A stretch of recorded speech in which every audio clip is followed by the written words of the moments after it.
Міхась Лынько, Ірына. Ледзь прыкметна пакачваўся паравоз. Аднастайна пастуквалі рэйкі, гудзела ў топцы. Гарачым цяплом палыхала ад топкі. Зліпаліся вочы, хіліла да сну. Ірына павярнулася да дзверкі паравознай будкі. Намокшы брызент цяжка хлопаў па сталёвых поручнях. З халодным ветрам урываліся частыя каплі дажджу, адганялі сон, бадзёрылі. Няскладны машыніст у пацёртай нямецкай форменцы быў заняты не зусім звычайным для яго працы справай. На падлакотніку акна стаяў невялічкі кошык, паўнюткі яйкамі. Асцярожна перабіраючы іх, атрахваючы мякінную пацяруху, машыніст браў яйка і ўважліва углядаўся ў яго на свет маленькай электрычнай лямпачкі. І страшэнна заклапочаны, пракалупваў ножычкам малюсенькую дзірачку ў шкарлупцы. Загадзя выцягнуўшы трубачкай губы, ён урачыста падносіў яйка да рота і, задраўшы галаву так, што відаць быў напяты зморшчаны кадык, паволі, з яўнай асалодай высмоктваў яйка. Марудна аблізваў пракураныя вусы і, адставіўшы руку з пустой шкарлупінай, гаварыў паважна, расцягваючы кожнае слова. «Ах, добра! Ах, як добра!» І ўлагоджаны пацепаў па плячы Ірыну, мнагазначна падмірваў ёй бялёсым вадзяністым вокам. І ўся постаць яго самадавольная, з абвіслым брушком, з наліпшымі да вусоў шкарлупкамі і нос у жаўтках. Усё гэта было так смешна і так не пасавала яго ўрачыстым жэстам, што Ірына не вытрымала, усміхнулася. Усміхнулася ўпершыню за гэтыя некалькі месяцаў. Машыніст па-свойму зразумеў усмешку, як пэўную даніну сваёй асобе. Усмешка лунала яшчэ па шчоках Ірыны, змагаючыся з водбліскамі зыркага полымя, але вочы яе былі жорсткімі і халоднымі. Толькі рукі дрыжалі. І каб не выдаць свайго хвалявання, Ірына дастала з вузелка скарынку хлеба, грызла яе. Вецер распахваў брызент, злосна пахлопваў ім. Тады добра было відаць Ірыне, як праляталі побач знаёмыя мясціны. Вось прамільгнулі тры сасункі, стары дуб з вуллямі, замільгалі бярозкі. Хутка будзе пераезд, потым закругленне, а там час ужо. Думка апаліла як порах, халоднай ільдзінкай кальнула ў сэрцы. Ці ўдасца, ці не пашкодзіць што-небудзь. Завыла ў топцы полымя, жоўтыя, чырвоныя звіваліся вогненныя языкі. Струменіліся, снавалі празрыстыя залацістыя ніці. Яны прымалі самыя нечаканыя абрысы, дзівосныя адценні. Валасы ў яго былі такія ж прыгожыя, мільганула ў думках. Неяк адразу пацяплела на сэрцы, з'явілася спакойная ўпэўненасць. «Родны мой, маленькі мой», бязгучна шапталі вусны, а рукі ўпэўнена звязвалі вузялок, пальчыкі адлічвалі апошнія секунды. Блізіўся час. Як шчасліва, сонечна адцвілі гэтыя апошнія гады.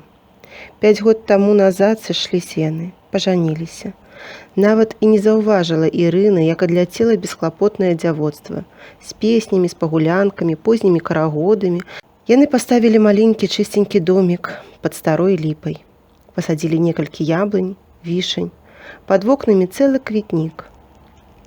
Былі то Ірынчыны клопаты, каб весела было маленькаму Васільку. Ён так любіў кветкі і пчол, матылёў, вясёлых майскіх хрушчоў. Усё скончылася, абарвалася, як радасны сон. Ігнаць пайшоў разам з другімі на вайну, развітаўся, узяў на рукі 4гадовага Васілька, расцалаваў яго і, углядаючыся ў сінія, як цветы льняныя васільковыя вачаняты, сказаў, папрасіў: «Захавай яго. Які ж ён асілак у нас? Во, адзін вось толькі». Ну што ж, спяшаючыся, пацалаваў абодвух, пайшоў. Дзе ён цяпер? Потым наляцелі шэрай хмарай гэтыя ненавісныя, бязлітасныя, чужыя. Жыццё неяк памеркла адразу, стала шэрым, панурым. І вось здарылася гэтае страшнае. З праходзіўшага па чыгунцы эшалона, чыясьці п'яная, разбэшчаная рука кінула некалькі пустых бутэлек у групу дзяцей, якія гулялі ў пясочку. Ірына была ў хаце, калі суседкі ўнеслі і моўчкі палажылі на ўслончык пасінелы дзіцячы трупік. «Васілёк мой!» – глуха ўскрыкнула Ірына, схапіла аберуч дзіця і, страшная, збялелая, прагна цалавала яго. перабірала зліпшыеся светлыя валосікі, змывала з цемені кроў і ўсё заглядвала ў закаціўшыеся дзіцячыя вочы. Вочанькі вы мае ласкавыя, нежывыя вы, нежывыя. Яна прыціскала да сябе дзіця, хутала яго ў старую коўдрачку, сагравала сваім дыханнем, як бы збіраючыся зацяпліць жыццё ў гэтым маленькім цельцы. Толькі позна ноччу жанчыны сілком адабралі ў яе дзіця, абмылі яго, прыбралі, палажылі на стол. Раніцой, спяшаючыся, пахавалі на могілках. Доўга сядзелі з Ірынай. Баяліся, каб не зрабіла яна чаго худога над сабой. З таго часу згасла ўсмешка на твары Ірыны. Яна стала замкнёнай і маўклівай, усё глядзела з акна на праходзіўшыя цягнікі, эшалоны, асяроджана думаючы аб нечым сваім цяжкім. Часам шаптала: «Усё на нас вязуць, на нашых. Крыві нашай ніяк не нап'юцца». А калі ў партызанскай групе сур'ёзна загаварылі аб узрывах чыгункі, яна проста сказала: «Гэта зраблю я». Ніхто не спрачаўся, не пярэчыў. Ёй толькі сказалі, што гэта вельмі цяжкая справа, што за яе трэба брацца з розумам, з разлікам. Іначай гібель, дарэмная кроў сваіх людзей. «Я ж сказала, зраблю», – скупа адказала Ірына. Згадзіліся. Трэба было ўзарваць мост. Гэта сапраўды была цяжкая справа. Мост узмоцнена ахоўваўся, да яго не падступіся. Дамовіліся аб узрыве на мосце праходзячага цягніка. Яна пайшла, сабрала вузелок, узяла кошык яек для адводу вачэй на адчэпнае. Прыйшла пад вечар на раз'езд. Падышоў і гружаны цягнік. Жалезныя платформы з гарматамі, танкамі, некалькі закрытых вагонаў з дзесятак цыстэрнаў. Паравоз сапраўды браў дровы, але абумоўленых людзей на месцы не было.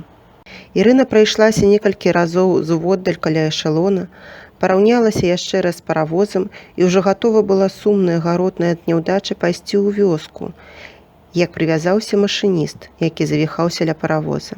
Ён прыкмеціў яйкі ў кошыку. «Ах, яйкі! Ах, добра! Прадаеш?» Ірына разгубілася спачатку, збянтэжылася, але нечакана для сябе загаварыла спакойна і незалежна. «Не, не прадаю. Хочаш, падвязі да станцыі. 10 кіламетраў. Увесь кошык тады будзе твой». Немец глядзеў, аблізваючыся на кошык, гаечным ключом пачасаў каленка, зірнуў уздоўж эшалона, нерашуча крыкнуў: «Чорт, садзіся!» Ірына паехала на паравозе, радуючыся ў душы такой нечаканай удачы. Апошняе дрэва прамільгнула каля паравоза. Вось-вось будзе мост. Качагар збіраўся ўжо закрыць дзверку топкі, калі, пасуровіўшы адразу, Ірына імклівым рухам кінула ў топку вузелок. Спалоханы машыніст адхінуўся ад акна, жорстка схапіў яе руку. «Зачым ты гэта?» Нешта хацела сказаць Ірына, не паспела. Усё ўзнялося ў вогненным смерчы, патанула ў грукаце, завываючых маланках узрываў. У змрочным вячэрнім небе замігцелі крывавыя заранкі. Сталі жаркімі, багровымі восеньскія воблакі, якія, спяшаючыся, нізка праляталі над зямлёй. Убіраючы неба ў чырвань, зарыва палыхала ўсё шырэй і шырэй.